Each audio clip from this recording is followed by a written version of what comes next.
नमस्ते, सुस्वागतम, वंदे मातरम। प्रेम एक दिव्य अनुग्रह है। प्रेम चिरंतन स्तरों से उतरा एक दिव्य अनुग्रह है। Love a glory from the eternity sphere. Love is a glory from the eternity sphere. प्रेम चिरंतन स्तरों से उतरा एक दिव्य अनुग्रह है। सावित्री महाकाव्य से ये लिया हुआ एक लाइन।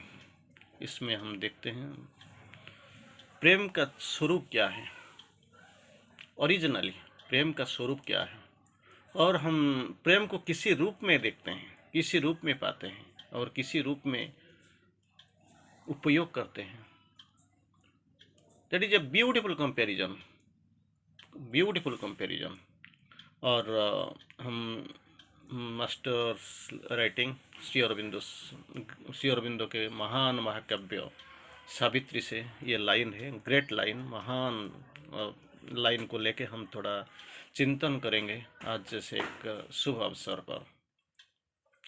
प्रेम चिरंतन स्तरों से उतरा एक दिव्य अनुग्रह है, glory from the eternity sphere. लेकिन इधर आते ही क्या होता है, उधर से ग्लोरी, इधर से आते ही क्या हो गया, अधम समर्थताओं के द्वारा बेसर mites have been abased, mocked, disfigured by the बेसर माइट्स। उधर जब था एक अनुग्रह था, महिमा था, अलौकिकता भाव लेके घूम रहा था, लेकिन इधर आते ही क्या हुआ, जब हम देखते हैं और पाते हैं, हम क्या देखते हैं, have been abased, mocked, disfigured by the बेसर माइट्स। वही है चिरंतन सत्य जिसी को लेके हम घूमते हैं, क्योंकि यहाँ से जो होते हैं वो हॉस्टाइल फोर्स ही होते हैं। Love is a glory from eternity spheres, abased, disfigured, mocked by baser mights. Baser mights यही होता है, अधम समर्थता के द्वारा जिसे विख्यात, विकृत और उपहासित किया जाता है। अबेस्ड, जहाँ पे रहना चाहिए वो रहने, बेस आधार ठीक नहीं है। मॉक्ड, इसको उपहास किया जाता है, उपहासित किया जाता है। और डिस्फिगर्ड, विकृत रूप धारण कर लिया, ओरिजिनल रूप नहीं है, ओरिजिनल रूप कुछ खो दिया। डिस्फिगर्ड, अपना फिगर जो आकृति था वो विकृत हो गया। किसके कैसे, बाय द बेसर माइट्स, अधम समर्थता के द्वारा, बाय द बेसर माइट्स। ऊपर जब था तो सब कुछ ठीक ठाक था, अपना रूप में, अपना रंग में और अपना आकृति में, और अपना आसान से एक पूज्य अतिथि की तरफ उधर घूम रहा था। लेकिन इधर आते ही क्या हो गया, विख्यात हो गया, विकृत हो गया और उपहासित किया गया। वे उसका नाम और रूप और प्रहर्ष द्वारा दुरुपयोग करते हैं। That steal his name and shape and ecstasy. Shri Aurobindo ji बोलते हैं, पेज 397 एंड 397 पृष्ठा आप देख सकते हैं। चमत्कार पंक्ति आपको जरूर मिलेगा। That still it's a name and shape and ecstasy, जो उसका नाम और रूप और प्रहर्ष के द्वारा दुरुपयोग करती है, तब भी वो देवांश है, तब भी वो देवांश है। It is still the godhead, abased, mocked, disfigured.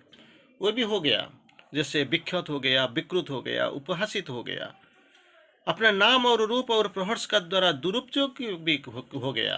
फिर भी वो अपना दिव्यांश, तब भी वो दिव्यांश है जिसके द्वारा सब रूपांतरित हो सकता है। That is still the name and by which all can sense। आप इसको बाहर से देख के समझ नहीं सकते हैं कि ये कुछ हो गया, ये हो गया, ये होना चाहिए था, ऐसे कैसे हो गया। ये भी आप बाहर के नज़र में देख नहीं सकते। किसका दिखाई जो पड़ता है वो ऐसे ही नहीं है, अपना ओरिजिनल रूप, ओरिजिनल रंग, ओरिजिनल स्थिति को बजाय रखता है। तब भी वो दिव्यांश है जिसके द्वारा सब रूपांतरित होता है। All can change, Shri Aurobindo बोलते हैं, जिससे हमारा उचित तत्व में एक रहस्य जग जाता है। ये मिस्ट्री वेक्स इन मिस्ट्री रहस्य जाग जाता है। A mystery wakes in our inconscient stuff. मान लीजिए क्या प्रेम है, लेकिन हम प्रेम को किसी तरफ हम देखते हैं। ये मानव प्रेम है जहाँ पे हम रहते हैं। इट इज ए बेसर लव, बेसर लव, जहाँ पे देखो निश्चित निचला तरह का प्रेम है। जो ओरिजिनल जो प्रेम है, वास्तव प्रेम को समझ नहीं सकता, देख नहीं सकता, खोज ढूंढ नहीं सकता, पा नहीं सकता, समझ भी नहीं आएगा, क्योंकि ये ह्यूमन लव। ह्यूमन लव क्या है? दिव्य प्रेम का विकृत रिफ्लेक्शन, प्रतिफलन। इसको देख नहीं सकते, जिसमें हमारा उचित तत्व की एक रहस्य जग जाता है। A mystery wakes in our inconscient stuff. Mystery wakes in our inconscient stuff. पहले तो वो इनकंसिएंट है, जो जिसमें हम देखते हैं उचित तत्व, एक रहस्य जग जाता है हमारे। तो फिर श्री अरविंदो जी लिखते हैं बड़ी बहुत interesting. A bliss is born that can remake our life. हम जो जीवन जीते हैं, जिस जीवन को लेके हम वास करते हैं, निवास करते हैं, इस जीवन का कोई ये ओरिजिनल जीवन नहीं है। इसको ओरिजिनली नहीं मिला। जो मिला इट इज परफेक्ट रिफ्लेक्शन, विकृत प्रतिफलन। जो होना नहीं चाहिए था वो हो गया, जो होना चाहिए था वो नहीं हुआ। एक आत्मसुख जन्माता है, एक आत्मसुख जन्माता है जो हमारे जीवन का नवनिर्माण कर देता है। That can remake our life. जीवन क्या हमको मालूम नहीं है। जीवन जीवन जीवन प्रकृति का चित्कार, जीवन जीवन जीवन प्रकृति के चित्कार, और भगवान भगवान भगवान आत्मा का उत्तर। पहला बात ये जीवन का बारे में हमको सुनाई देता है, लेकिन जो दूसरा बात होता है, जो भगवान भगवान भगवान आत्मा जो उत्तर देते हैं, इसी को कोई सुन नहीं पाता है, देख नहीं पाता है। That is the mystery, that is the hidden thing that we see. यही तो समस्या है हमारा साथ, हम समझ नहीं पाते हैं वो चीज़ क्या होता है। फिर भी जैसे आपको मालूम होगा, अश्वत्थामा हत गुंजरे बानरे, महाभारत की युद्ध चल रहा था, और गुरुदेव के पास तो सब तो शस्त्र है और नैपुण्य भी है, वो कुछ भी कर सकते हैं। And moreover he is representing the Kaurava world. Kaurava को तो प्रतिनिधित्व, कौरव का तो प्रतिनिधित्व कर रहे हैं, वो सेनाध्यक्ष है। और इसका सामने जो लड़ने के लिए आया है, जो खड़े हैं, वो इसका प्रिय शिष्य है। गुरु और शिष्य का जो परीक्षा चल रहा है, ना गुरु इसको बदलना चाहता है, ना शिष्य इसको फेर बदल करना चाहता है। गुरु कैसे अपना प्रिय शिष्य के अंदर कैसे लड़ाई करेगा, लेकिन उधर तो कंपल्सन है, जीतना ही पड़ेगा, क्योंकि कौरव कुल को वो कर्णधार है, सेनापति है। और इधर देखिए, स्वयं जिसी पर पांडव कुल का सब कुछ निर्भर करता है, और पांडव कुल का प्रतिनिधित्व करने वाला अर्जुन का सामने अपना प्रिय गुरु है, वो क्या करेगा, कैसे लड़ेगा? वही है। लेकिन क्या होगा तो ये युद्ध तो चल रहा ही चलेगा नहीं। गुरु शिष्य का संपर्क में, ये युद्ध गुरु शिष्य का नहीं है, ये समय का युद्ध है। इसमें तो अधर्म को, ये धर्म अधर्म का बीच में लड़ाई चल रहा है। अधर्म को तो हारना ही पड़ेगा, एक युद्ध को तो खत्म करना ही पड़ेगा। युग का संधि क्षण में हम खड़ा हुए हैं, तो क्या करना पड़ेगा? गुरु का निधन अनिवार्य हो गया, कैसे होगा?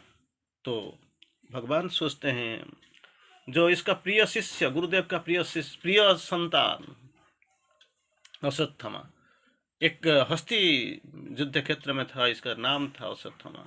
इसको भीम ने मार दिया गया श्री कृष्ण के इशारे पर, और वो चिल्लाने लगा, अश्वत्थामा हत गुंजरे बे नरे। जब नरे में हुआ सुनाई दिया तो कोई कुछ फर्क नहीं पड़ा, लेकिन जब गुंजरे का बात हुआ तो शंखनाद सुनाई दिया, और इसको सुनाई नहीं पड़ा गुरु के कान कर्ण घोर में। तो अल्टीमेटली जो होना था हो गया।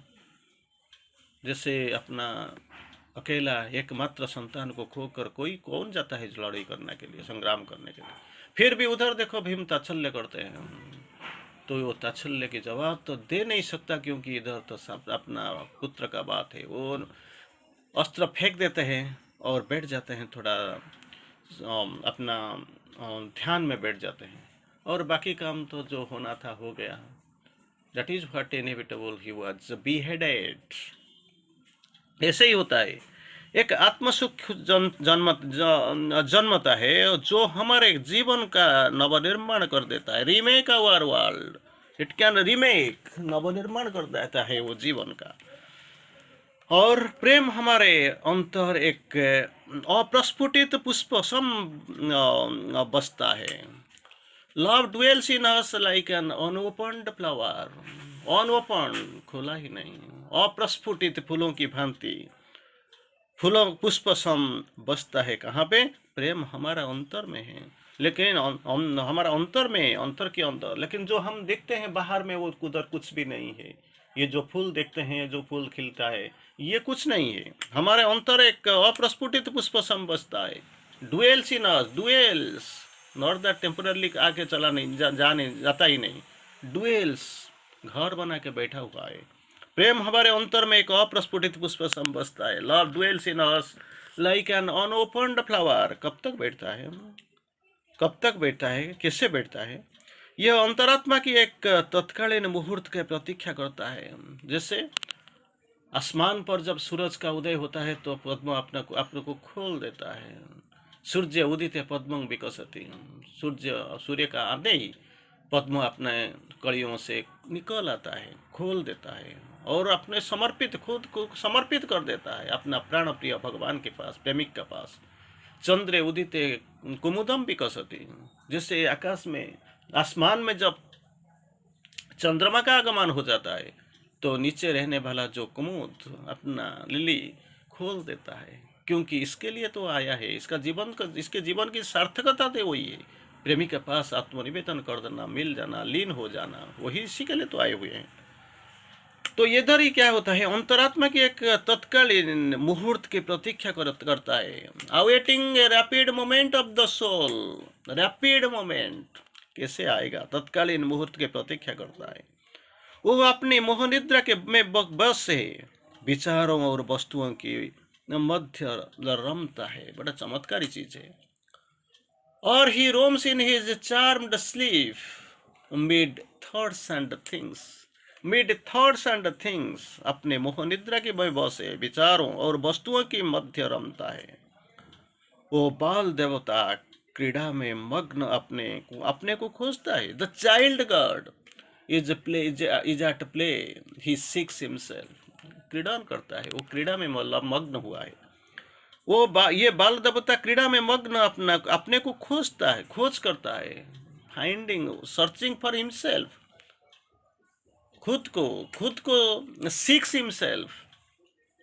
बाल देवता is child god, child god head, child god is at play, क्रीड़ा में मग्न है और अपने को खोज करता है।